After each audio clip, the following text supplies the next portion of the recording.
Lord Mayor, like you and a number of other colleagues, I attended Jim's funeral. I've been to many funerals and they creep up on you as family and friends. Some are moving, some are upsetting.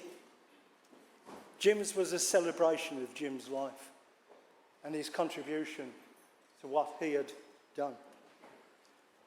For me, it was a joyous event because I first met Jim back in 1968 when I was first elected, because Jim was a councillor in Sutton Coldfield.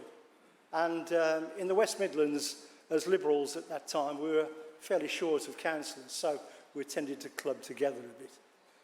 Jim became somewhat of a mentor to me, and that became quite apparent when he was elected to the West Midlands County Council in 1973. He had previously and was still a councillor for Mainey Ward in Sutton Coldfield. He won Newhall Ward along with Ian Powney, who also won in Sutton Coldfield. Now, this kind of upset the Conservatives somewhat for us to trespass upon their turf in Sutton Coldfield. And they pulled all the stops out to ensure that a month later they won every seat. And until Jim's term of office finished in 1977, since then Sutton Coldfield has become a wholly owned subsidiary of the Conservative Party until Rob Pocock came along. Lord Mayor, I have to tell you that in Sutton Coldfield there was an unofficial arrangement between the Conservatives and the Liberals at the time.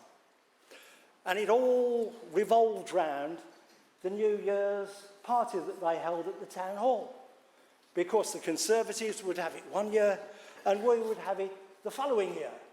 And the amount of profit that Jim made from that one event funded all the political activity in Sutton Coldfield and beyond for the further 12 months. Now, Jim was very, very good at organising. He was a born organiser, and if you didn't have the privilege of attending one of his events, your life has been sadly missing. As has been said, he was a councillor in Acox Green, and then when boundaries were reorganised, South Yardley. But Jim trained as an engineer after he'd done his army service. And he then went on and became a lecturer at Coventry University in engineering. After the funeral, because Whorwood is an uncommon name, shall we say, I googled the name, because previously I had been to Sandwell Valley and there was a plaque on a building, the Whorwoods. And I mentioned this to Jim, and he said, oh, it's a distant strain of the family, you know, nothing to do with us kind of thing. But it was Robert and William who were the founders of Sandwell Hall. So the Whorwoods didn't move too far in the following 400 years, just moved across to Sutton Coldfield. But it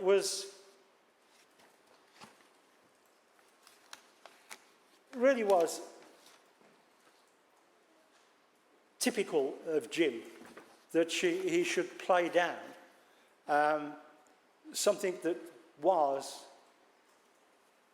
as far as his family was concerned, an achievement. Because I think it was Robert Whorwood who was an MP. Now, those of us that attended the funeral would have heard what a keen DIYer Jim was. Nothing was too small, nothing too big. Plugs on the end of electrical equipment didn't really count if you could push them in the hole. Not always taking your finger off the drill when you put it down. but he was a great one for serving hatches. So he wanted to make sure that every one of his offspring's houses had got a serving hatch. And he would readily provide those. And he was about to start on one, but it was pointed out that the serving hatch actually went into the conservatory. Not a great deal of use. Now, as I said, Lord Mayor, when Jim was Lord Mayor, he took a particular interest in St Basil's. And when he stood down from the council, one of his real interests was an Austin 7. So he bought an Austin 7 and completely renovated it, using his engineering skills. And he'd frequently drive the Austin 7 up to Sainsbury's car park. And it used to get people talking because they all remembered the Austin 7 that Grandad had or Dad had. And it became a topic of conversation.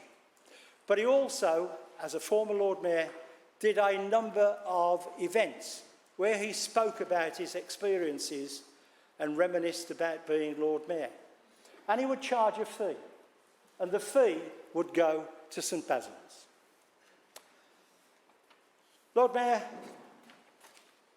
I know that to the family, Jim was known universally as the old man within the family. To me, and to many of my colleagues, Jim was known as Gentleman Jim. On behalf of my group, can we pass on our condolences to Katie, Susan, Simon, Rachel and Sarah, and all their offspring. Thank you, Lord Mayor.